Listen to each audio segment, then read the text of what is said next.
¿Alguna vez nos hemos preguntado si existe algún truco? ¿Alguna técnica, digamos, sencilla que usan los profesionales del audio para que las mezclas suenen mejor? Y encima, que el proceso sea más rápido, ¿no? Sí, la eterna búsqueda del atajo eficaz. Exacto. Bueno, hoy vamos a explorar algo que podría ser justamente eso. Vamos a meternos con la idea de mezclar audio en mono. Ajá. Que suena un poco contraintuitivo, ¿verdad? En un mundo lleno de estéreo. ¿Por qué queríamos achicar todo al centro? Es una pregunta excelente para arrancar, porque sí, parece como ir para atrás, tecnológicamente hablando. Tal cual. Para esta exploración nos vamos a basar en un análisis que vimos, bastante práctico, de un video del canal mastering.com. Ahí el presentador Jake cuenta su experiencia con esta técnica. Sí, lo vi, muy interesante. Nuestra idea hoy es entender bien cómo esta aparente simplificación, esto de llevar todo al centro, puede en realidad, aclarar decisiones, mostrar problemas que quizás no veríamos en estéreo. Claro, problemas ocultos. Eso. Y, curiosamente, llevarnos a una mezcla final en estéreo que sea como más sólida, más definida. Así que, vamos a desmenuzar esto. Dale, perfecto. Empecemos por lo básico, ¿no? ¿Qué significa realmente esto de mezclar en mono? Buena idea. Puesto de forma simple, es agarrar toda la señal de audio, lo que normalmente mandamos al parlante izquierdo y al derecho. Sí. Y combinarlo todo, que suene por un solo canal central. Imagínate que en vez de tener ese sonido amplio de lado a lado, todo viene de un solo punto, ahí, justo enfrente. Se elimina la dimensión esa izquierda-derecha. El panorama. Exacto. Y ahí viene la pregunta que decías, ¿por qué hacer eso? Vivimos en estéreo. El instinto al mezclar es pensar en volumen y en posición. Esto más fuerte, esto un poco a la izquierda. Claro, son dos cosas a la vez. El mono nos quita esa herramienta, la del paneo. Parece una limitación, sí. Una limitación que uno se impone. Pero fíjate, según este análisis que vimos, ahí está justamente el primer gran beneficio. Simplificar el balance de niveles. Radicalmente. Es interesante cómo funciona, ¿no? Porque al quitar esa variable del espacio, la del paneo, tu atención, se ve forzada a concentrarse solamente en la relación de volumen. O sea, qué tan fuerte suena la voz respecto a la batería. Claro. O el bajo con las guitarras. Exacto. Sin la, distracción de poder mover las cosas de lado a lado para separarlas, tenés que lograr que todo encaje, que se entienda bien usando solo el volumen relativo. Es como enfocar un microscopio solo en los niveles puros. Me gusta esa idea. Es como ver el esqueleto de la mezcla. Sí, los niveles, nada más. Y el proceso práctico que describe Jake en el video suena muy metódico. Dice de empezar bajando todos los faders, los controles de volumen de cada pista, a 0. Todo abajo. Todo abajo. Y después, clave, activar el modo mono en la salida principal. En el máster. El botoncito mágico, digamos. Sí. Justo. Y ahí empezar a subir los faders, uno por uno, con calma, escuchando atento, pero solo en mono.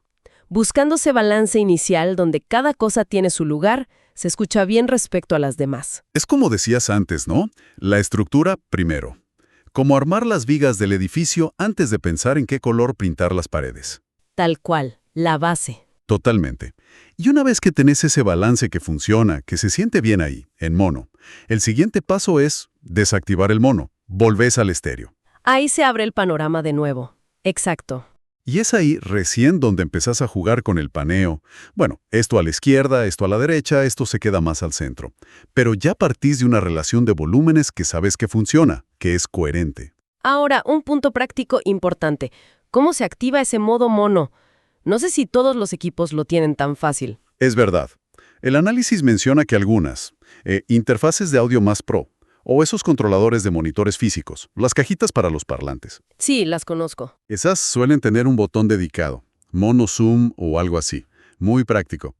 Pero para muchos, la verdad, trabajando directo en la compu, la solución está en el software, en el DAW. ¿Se necesita algún plugin especial? A menudo sí, o a veces está integrado, depende del programa. El video mostraba un ejemplo en Logic Pro con un plugin súper común que se llama Trim. Ajá. Y ese plugin tiene un botoncito nomás que dice mono. Lo pones en la pista de salida principal, el máster digamos, y lo prendes o lo apagas para cambiar entre mono y estéreo. Muy fácil. Entendido. ¿Y si alguien usa otro programa, no Logic? No pasa nada. El principio es el mismo. Casi todos los DAWs tienen alguna forma de hacerlo. A veces está en el Fader Master mismo o en alguna sección de Control Room del software. Ah, ok. Otras veces necesitas un plugin de utilidad, que se puede llamar Utility, Gain, algo así, y que seguro tiene una función para sumar a mono. El video sugería, y es un buen consejo, buscar rápido en Internet, activar mono en y el nombre de tu programa. Seguro encontrás cómo. Vale, clarísimo. Entonces, primer beneficio, balance de niveles más sólido. Pero dijiste que había más. Y acá, según el análisis, es donde la cosa se pone como reveladora. Hablaste de desenmascarar conflictos de frecuencia. ¿Qué es eso exactamente? Este es un punto, mira, crucial. El enmascaramiento de frecuencias pasa todo el tiempo en las mezclas. Es cuando tenés dos o más sonidos que tienen mucha energía en frecuencias parecidas. ¿Como dos guitarras con distorsión, por ejemplo? Exacto. O una voz y un teclado que justo ocupan mucho los medios. Al estar en el mismo lugar de frecuencias, compiten. Y el resultado es que se hace difícil distinguirlos bien. La mezcla suena como empastada, embarrada, se dice a veces, en esa zona. Como si hablaran a la vez en la misma radio, ¿no? Justamente.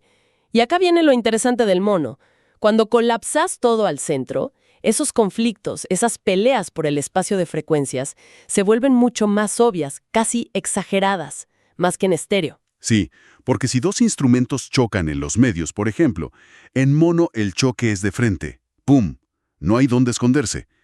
El estéreo, con la amplitud, a veces como que disimula un poco esos problemas. Te da una falsa sensación de separación, algo así. Pero el mono es como una lupa, implacable, para la claridad de las frecuencias. Es un test de estrés. Si suena claro en mono, es porque las frecuencias están bien separadas. En el video que vimos había un ejemplo muy claro de esto, ¿no? Algo con guitarras y un órgano. Sí, muy bueno ese ejemplo. Eran unas pistas de guitarra eléctrica y un órgano tipo Hammond. Los dos son instrumentos con muchos armónicos, mucha data en las frecuencias medias, lo que el presentador llamaba broadband. Me imagino que en estéreo capaz sonaban bien, uno a cada lado. Quizás no se notaba tanto lío, pero al poner la mezcla en mono, ahí estaba. Era súper evidente que competían mal en ese rango medio. Se pisaban, se hacían una bola de sonido confusa en el centro. ¿Y cómo lo arregló? La clave es que lo hizo escuchando en mono, ¿no? Exactamente. Lo primero que hizo, según el video, fue atacar un problema de dinámica. El órgano subía y bajaba mucho de volumen. Ah, era inestable. Sí, muy inconsistente. Le puso un limitador para controlarlo, hacerlo más parejo. Eso ya ayudó a que conviviera mejor con las guitarras. Pero faltaba el trabajo de frecuencias, la EQ. Correcto. Y de nuevo, escuchando todo el tiempo en mono. La estrategia fue como esculpir un lugar para cada uno. A las guitarras les dio un poquito más de presencia, un toque en los agudos, para darles más definición, más aire, como que flotaran un poquito por encima. Entiendo. Y al órgano, al revés. Le realzó un poco más sus medios característicos, pero le quitó justo en esa zona de presencia donde ahora estaban las guitarras. El objetivo era crear una jerarquía, que las guitarras se sintieran sónicamente arriba del colchón del órgano. Ahí está la clave, tomar esas decisiones de EQ justo donde el problema era más obvio. Exacto. ¿Y el resultado? Fue revelador. El momento ajá, como cuenta el presentador, fue cuando después de hacer esos ajustes de EQ en mono, volvió a apretar el botón y pasó a estéreo. ¿Y la magia? Bueno, más que magia, fue la consecuencia lógica del trabajo. La separación entre las guitarras y el órgano era muchísimo más clara. Cada uno tenía su espacio definido, aunque compartieran frecuencias parecidas. Impresionante. El trabajo hecho en esa limitación del mono se tradujo directo a un campo estéreo más limpio, más espacioso, mejor definido. Una demostración clarísima de cómo arreglar un conflicto en mono mejora todo el resultado final. Esto me hace pensar que no es solo una herramienta para apagar incendios, digamos, para arreglar problemas puntuales. Parece más Y una... eso es justo lo que decía el presentador. Comentaba que él ya no usa el mono solo para diagnosticar, sino que adoptó la práctica de hacer casi todo el trabajo principal de la mezcla, el balance inicial, la EQ, la compresión, primero en mono. ¿En serio? ¿Casi todo? Sí. Y solo después de tener una mezcla que suena sólida en mono, ahí la abre al estéreo para refinar el paneo, agregar efectos como reverbs, delays y darle el toque final. Lo cual nos lleva a esa frase tan potente que resaltaba el análisis: si conseguís que tu mezcla suene increíble en mono, sonará aún mejor en estéreo. Suena casi demasiado bueno, pero después de todo esto, tiene sentido. Tiene una lógica muy fuerte detrás, sí, por varias razones. Primero, te obliga, como decíamos, a construir esa base sólida. Si tu mezcla suena clara y balanceada con todo amontonado en el centro, quiere decir que los volúmenes y las EQs son fundamentalmente correctos. No dependes del truco del estéreo para crear una separación que quizás después no se mantiene. Y hablando de mantenerse, eso me lleva a otro punto importante, la compatibilidad, ¿no? Fundamental.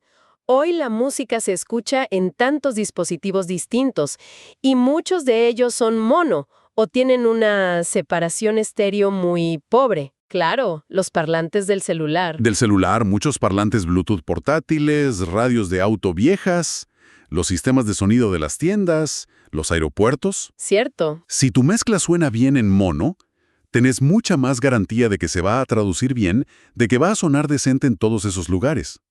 Si colapsa mal la mono, por ejemplo, por problemas de fase que cancelan cosas importantes, va a sonar horrible ahí. Trabajar en mono es como un seguro de calidad y de compatibilidad. Entendido. Es una herramienta potente para balance, claridad de frecuencias y asegura mejor traducción. Pero ojo, no hay que pensar que es la solución mágica para todo. Totalmente. El propio presentador lo deja claro. Lo llama un pequeño nugget, como una pepita de oro, una ayuda súper valiosa, pero insiste, no es una bala mágica. Hay que ponerlo en su justa medida, entonces. Exacto. Es una técnica genial para el balance y la separación de frecuencias, que son dos pilares de la mezcla. Ayuda a tomar decisiones críticas de volumen y EQ con más seguridad.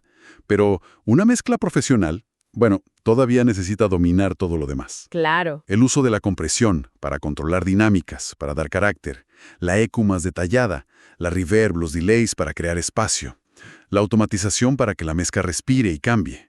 Mezclar en mono es una pieza importante, sí, pero no es todo el rompecabezas. Bien, creo que quedó bastante claro. Si tuviéramos que resumir los puntos clave para quien busca mejorar sus mezclas, diríamos: empezar en mono simplifica mucho el balance inicial de volúmenes. Ajá. Actúa como un detector de problemas, muestra conflictos de frecuencia que quizá en estéreo no notaríamos tanto, como una lupa, ¿sí? Y la filosofía detrás es potente. Si logras que suene bien, claro, equilibrado en mono, es casi seguro que al abrirlo a estéreo, el resultado va a ser más impactante, más definido. La idea central, yo creo, es que funciona como una disciplina, una forma de obligarte a tomar decisiones clave sobre los cimientos, niveles y frecuencias antes de empezar a decorar con la amplitud del estéreo, que a veces puede ser un poco engañosa. Te fuerza a construir sobre algo sólido. Exacto, sobre una base sónicamente robusta. Es un camino hacia la claridad, desde vamos. Y esto me deja pensando, una idea un poco más allá. Si esta técnica de simplificación forzada, esta limitación de escuchar en mono, nos ayuda a tener más claridad en el audio, ¿podríamos aplicar principios parecidos en otros campos? ¿En otras áreas creativas? Es una extrapolación interesante, ¿sí? ¿Cómo qué, por ejemplo? No sé, se me ocurre. En diseño gráfico, forzarse a diseñar primero todo en escala de grises. Asegurarse de que la jerarquía, el contraste, la usabilidad funcionen perfectos sin depender del color. Y recién después, añadir la paleta. Claro, ver la estructura visual pura. O al escribir, obligarse a hacer un esquema súper detallado, como el esqueleto mono de la mezcla, para que la lógica y los argumentos estén impecables, antes de empezar a redactar y expandir con el lenguaje. Tiene mucho sentido. Buscar la esencia a través de la limitación. Es una reflexión muy pertinente. Mira, llevándolo para otro lado. Quizás esta práctica de escuchar en mono, que hoy usamos como técnica, también nos conecta con la historia de la música. ¿Cómo? Pensá en todas las décadas de grabaciones icónicas que solo existían en mono. El rock and roll de los 50, mucho jazz clásico, los primeros Beatles. Es verdad, toda esa música se pensó y se mezcló para escucharse desde un solo punto. Exacto. Quizás volver a esa escucha más focalizada, menos expansiva, pero quizás más directa, más potente en su impacto, podría darnos alguna perspectiva valiosa hoy. como una lección olvidada sobre la fuerza del sonido bien estructurado. Algo así, incluso sin esa dimensión espacial a la que estamos tan acostumbrados ahora. Es, bueno, algo para pensar, ¿no?